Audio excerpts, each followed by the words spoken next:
सर्दी का आगाज होते ही जहरीली धुंध ने दिल्ली एनसीआर को अपने आगोश में ले लिया।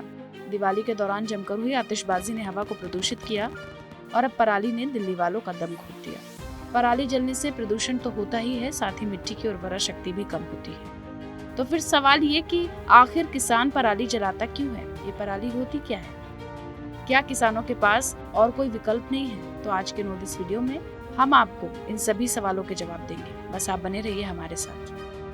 चलिए सबसे पहले जानते हैं कि ये पराली क्या बला है। बरसात का मौसम धान की पैदावार के लिए बहुत अच्छा समय होता है, इसलिए इस मौसम में पंजाब और हरियाणा समेत पूरे देश में धान की फसल पैदा की जाती है। वहीं अक्टूबर और नवंबर में इस फसल को काटा जाता है। फसल को काटने के लिए हार्वेस्टर मशीन की हेल्प ली जाती है, जिससे फसल का सिर्फ अनाज वाला हिस्सा मतलब धान के पौधे के ऊपर का हिस्सा ही काटा जाता है और बाकी का हिस्सा खेत में ही लगा रहता है। क्योंकि इस छूटे हुए हिस्सों को खेतों से हटाना आसान नहीं होता, इसके लिए सबसे सरल उपाय के तौर पर इसे जला दिया जाता है और इसे ही पराली कहते हैं। अब आपको बताते हैं कि आखिर किसान पराली जलाते क्यों।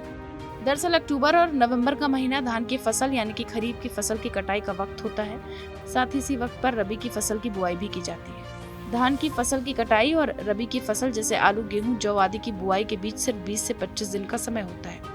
नई फसल के लिए खेतों को तैयार करने के लिए किसानों को काफी कम वक्त मिलता है। ऐसे में पराली को जलाना किसानों के लिए सबसे आसान विकल्प है। पराली के जलने से उठने वाला धुआं धुंध के साथ मिलकर हर साल दिल्ली की हवा को जहरीला बनाता है और लोग साफ सुथरी हवा के लिए तरसने लगते हैं। पराली का प्रदूषण कितना खतरनाक है, आपको बता दें कि पराली जलने से कार्बन मोनोऑक्साइड और कार्बन डाइऑक्साइड जैसी गैसें निकलती हैं, जो स्वास्थ्य के लिए बेहद नुकसानदायक हैं।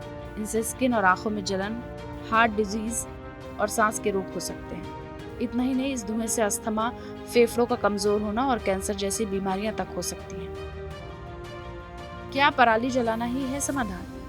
क्या किसानों के पास पराली को न जलाने का भी कोई विकल्प है?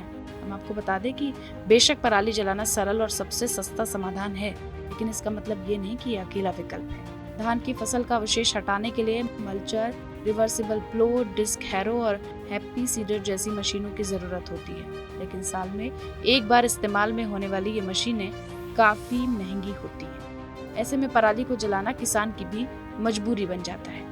एक और तरीका ये है कि इस पराली को गड्ढों में भरकर पानी डालकर गलाया जा सकता है, जिससे कि कंपोस्ट खाद बनेगी, जो कि खेतों में खाद के रूप में इस्तेमाल की जा सकती है। पंजाब और हरियाणा दोनों ही सरकारों ने पिछले कुछ सालों में पराली को जलाने से रोकने के लिए कई जरूरी कदम उठाए हैं, जिससे पराली से होने वाले प्रदूषण को रोका जा सके। आपको कैसा लगा हमारा वीडियो? हमें कमेंट सेक्शन में बताएं। ऐसी ही जरूरी जानकारियों को आसान भाषा में समझने के लिए सब्सक्राइब करें हमारा डिजिटल चैनल नो दिस।